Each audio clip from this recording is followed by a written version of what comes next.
Assalamualaikum warahmatullahi wabarakatuh. Selamat siang anak-anak semua.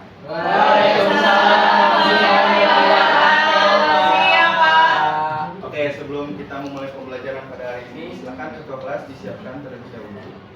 Oke, sebelum kita memulai pembelajaran pada hari ini, alhamdulillah kita berdoa terlebih dahulu menurut agama masing-masing. Dipersilakan.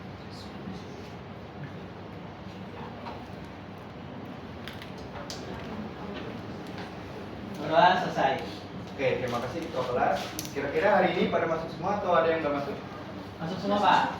Oke, kalau gitu. Ada yang ingat nggak minggu lalu kita belajar tentang apa? Pak.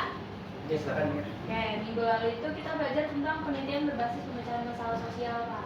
Oke, benar banget Lia. Jadi minggu lalu kita belajar tentang penelitian berbasis pemecahan masalah sosial. Dan pada hari ini kita akan memasuki bab baru, yaitu bab 3 tentang konflik sosial.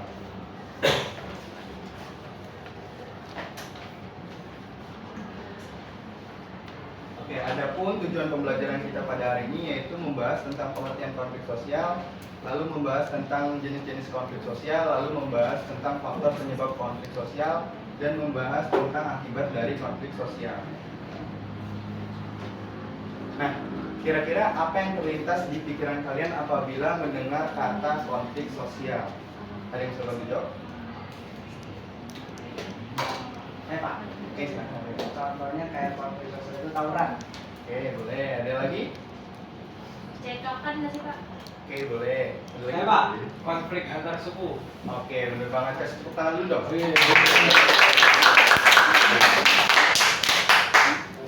Oke, jadi konflik dalam Kamus Besar Bahasa Indonesia merupakan perselisihan, percekcokan, atau pertentangan. Sedangkan secara etimologis, konflik dalam bahasa Latin diartikan sebagai saling memukul. Secara sosiologis, konflik sosial diartikan sebagai suatu permasalahan sosial antara dua pihak atau lebih, yang dimana salah satu pihak berusaha menyingkirkan pihak lain dengan cara menghancurkannya atau membuatnya tidak berdaya. Secara keseluruhan, konflik sosial merupakan permasalahan sosial antara anggota masyarakat yang bersifat menyeluruh di dalam kehidupan. Yang artinya di dalam kehidupan kita, konflik sosial tidak dapat dihindari dikarenakan manusia merupakan makhluk sosial yang selalu berinteraksi antara satu sama lainnya. Biasanya konflik sosial terjadi antara individu dengan individu, individu dengan kelompok, atau kelompok dengan kelompok. Umumnya konflik sosial terjadi dikarenakan adanya perbedaan pendapat, keyakinan, dan kepercayaan. Nah, berdasarkan penjelasan Bapak, kira-kira ada yang bisa ngasih contoh dari konflik sosial? Ada yang bisa ngasih contohnya? Tawuran, Pak. Ya, boleh. Is. Ada lagi? Perselisihan, Pak. Oke, benar. Konflik antar suku, Pak. Iya, benar. Boleh. Oke. Selain contoh yang sudah disebutin oleh Lia dan Iis dan Sufyan tadi, di slide selanjutnya Bapak akan memberikan contoh lain dari konflik sosial dan menjelaskan jenis-jenis konflik sosial. Selanjutnya. Oke, selanjutnya itu jenis-jenis konflik sosial. Di sini ada 5, yaitu konflik berdasarkan tujuan, lalu ada konflik berdasarkan posisi yang berkonflik, lalu ada konflik berdasarkan sifat, lalu ada konflik berdasarkan waktu, dan ada konflik berdasarkan pengendaliannya. Pertama yaitu konflik berdasarkan tujuan. Di sini ada 2, yaitu konflik fungsional dan konflik disfungsional. Konflik fungsional merupakan konflik yang mendukung tercapainya tujuan dari sebuah organisasi dan bersifat membangun atau konstruktif. Konflik fungsional ini di dalam suatu organisasi dapat membantu kinerja apabila dikelola secara baik. Konflik fungsional dapat bermanfaat bagi sebuah organisasi karena sifatnya yang membangun atau konstruktif. Nah, sedangkan konflik disfungsional merupakan konflik yang menghambat tercapainya suatu organisasi dan bersifat merusak atau destruktif. Di dalam suatu organisasi, konflik disfungsional sebaiknya dihindari dikarenakan dapat merugikan suatu organisasi karena sifatnya yang merusak. Selanjutnya. Oke, selanjutnya itu konflik berdasarkan posisi yang berkonflik. Di sini ada 2, yaitu konflik vertikal dan konflik horizontal. Konflik vertikal bukan konflik antara satu pihak dengan pihak yang lainnya dengan posisi kedudukan yang tidak sama. Kira-kira ada yang bisa ngasih contoh nggak dari konflik vertikal? Biasanya kasih contoh. Aku, Pak. Ya, boleh, silakan Sufyan. Contoh konflik vertikal itu atasan sama bawahan gitu dalam satu instansi. Oke, kasih tepuk tangan dulu dong. Oke, jadi benar ya apa kata Sufyan, konflik antara atasan dan bawahan merupakan konflik vertikal dikarenakan posisi antara atasan dengan bawahan merupakan dia memiliki kedudukan yang tidak sama. Nah, sedangkan konflik horizontal merupakan konflik antara dua pihak atau lebih dengan kedudukan yang sederajat atau yang sama. Contoh dari ini yaitu konflik antar suku, tawuran, dan lain sebagainya. Sampai sini pada paham? Paham. Oke, kita lanjut. Selanjutnya yaitu konflik berdasarkan sifat. Di sini ada dua, yaitu konflik terbuka dan konflik tertutup. Konflik terbuka merupakan konflik yang diketahui oleh semua orang di dalam suatu masyarakat, baik itu di dalam suatu negara atau di seluruh dunia. Kira-kira ada yang bisa ngasih contoh dari konflik terbuka nggak? Konflik kayak Palestina Israel, Pak. Oke, kasih tepuk tangan dulu. Jadi benar ya Pak kata Aryo, kalau konflik antara Palestina dengan Israel merupakan konflik terbuka dikarenakan konflik antara Palestina dengan Israel diketahui oleh semua pihak di dalam suatu negara ataupun di seluruh dunia. Nah, sedangkan konflik tertutup merupakan konflik yang hanya diketahui oleh pihak yang berkonflik saja. Contoh dari konflik ini yaitu konflik di dalam suatu internal di dalam organisasi. Terus sini pada paham ya? Oke, kita lanjut. Nanti itu konflik berdasarkan waktu. Di sini ada dua, yaitu konflik sesaat dan konflik berkelanjutan. Konflik sesaat merupakan konflik yang terjadi dalam waktu singkat atau sesaat saja karena adanya kesalahpahaman antara pihak yang berkonflik. Di sini saya kasih contoh, misalnya si Aryo dengan si Rian berdebat mengenai siapa pemain bola terbaik di dunia saat ini. Si Aryo menjawab Ronaldo, sedangkan si Rian menjawab Messi. Nah, Messi dong. Nah, mereka berdua ini teguh dengan pendapat mereka masing-masing sehingga akhirnya ada konflik. Nah, setelah mereka tapi konflik ini hanya terjadi saat mereka berdebat saja. Setelah mereka selesai berkonflik, Aryo dengan Rian kembali berteman seperti biasanya dan konflik tidak berlanjut lagi. Nah, sedangkan konflik berkelanjutan merupakan konflik yang terjadi dalam waktu yang lama dan sulit untuk diselesaikan. Contoh dari konflik ini ya tadi konflik antara Palestina dengan Israel, dikarenakan konflik Palestina dengan Israel merupakan konflik yang terjadi dalam waktu lama dan sulit untuk diselesaikan. Paham ya? Paham. Oke, kita next. Selanjutnya itu konflik berdasarkan pengendaliannya. Di sini ada dua, yaitu konflik terkendali dan konflik tidak terkendali. Konflik terkendali merupakan konflik yang dapat dikendalikan dengan mudah sehingga konflik tidak meluas dan konflik cepat selesai. Kira-kira ada yang bisa ngasih contoh nggak dari konflik terkendali? Saya Pak. Oke, silakan ya. Contohnya itu kayak rapat OSIS nggak sih Pak? Kenapa tuh rapat OSIS sebagai konflik terkendali? Alasannya kan saya tuh kan ketua OSIS ya Pak. Nah jadi kalau kita lagi rapat terus ada perbedaan pendapat gitu suka terjadi konflik gitu Pak. Nah di situ saya sebagai ini ya Pak ketua OSIS itu merelai gitu loh Pak. Jadi nggak terjadi konflik yang lebih lagi gitu. Ih, keren banget dia ya sebagai ketua OSIS. Tangan dulu dong. Jadi benar banget ya apa kata dia, kalau konflik di dalam rapat OSIS merupakan konflik terkendali. Jadi karena dia sebagai ketua OSIS dan sebagai orang yang memimpin rapat, dia itu dapat mengendalikan konflik sehingga konflik dapat dengan mudah dikendalikan dan konflik dapat cepat selesai. Nah, sedangkan konflik tidak terkendali merupakan konflik yang sangat sulit dikendalikan dan menimbulkan kekerasan. Contoh dari konflik ini yaitu tawuran, terus demo yang berakhir ricuh dan lain sebagainya. Habis ini paham ya? Paham. Nah, selanjutnya kita masuk ke faktor-faktor penyebab konflik. Di sini ada 4, yaitu perbedaan individu, perbedaan kebudayaan, perbedaan kepentingan, dan perubahan yang cepat. Kita masuk yang pertama dulu, yaitu perbedaan individu. Perbedaan individu biasanya terjadi dikarenakan adanya perbedaan pendapat, perbedaan keyakinan, perbedaan pemikiran, dan lain sebagainya. Artinya setiap orang memiliki pendirian dan perasaan yang berbeda-beda antara orang yang lainnya. Perbedaan pendirian dan perasaan inilah yang akhirnya menyebabkan penyebab dari konflik sosial.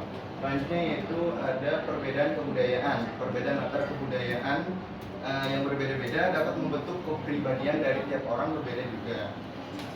Seseorang akan terpengaruh dalam pola-pola pemikiran dan pendirian di dalam kebudayaannya masing-masing. Pemikiran dan pendirian yang berbeda ini yang menjadi salah satu faktor penyebab konflik sosial. Selanjutnya itu adanya perbedaan kepentingan.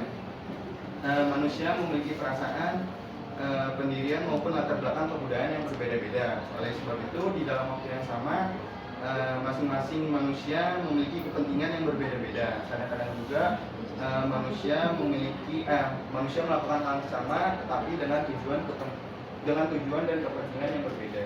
Selanjutnya yaitu perubahan yang cepat. Di dalam hidup manusia, perubahan merupakan hal yang lazim dan wajar terjadi. Tetapi apabila perubahan itu terjadi secara cepat dan mendadak, perubahan tersebut dapat menjadi salah satu faktor penyebab konflik. Paham ya? Oke, selanjutnya itu dampak yang diakibatkan dari konflik. Yang pertama itu ada keretakan hubungan. Ya, kita tahu ya kalau konflik pasti terjadi keretakan di dalam hubungan. Selanjutnya itu ada perubahan kepribadian. Perubahan kepribadian di dalam manusia biasanya timbul rasa dendam, rasa benci, rasa saling curiga, dan lain sebagainya. Selanjutnya itu ada kerusakan harta benda dan dominasi atau penakutan. Paham ya? Oke, lanjut. Oke.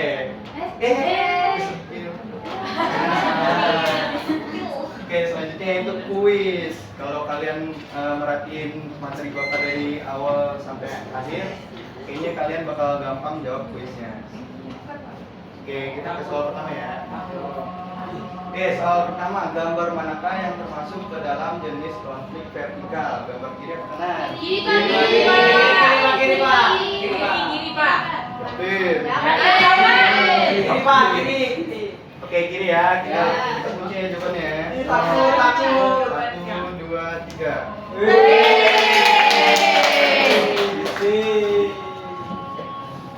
Kita tunggu ajan selesai dulu ya.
Oke, karena ajarnya udah selesai, lanjut nggak kuisnya? Oke, kalau gitu lanjut ya. Oke, soal kedua, gambar manakah yang termasuk ke dalam jenis konflik horizontal? Gambar kiri atau kanan? Kanan. Oke. Yakin. Ini kita rinci ya jawabannya kanan ya. Iya. 1, 2, 3.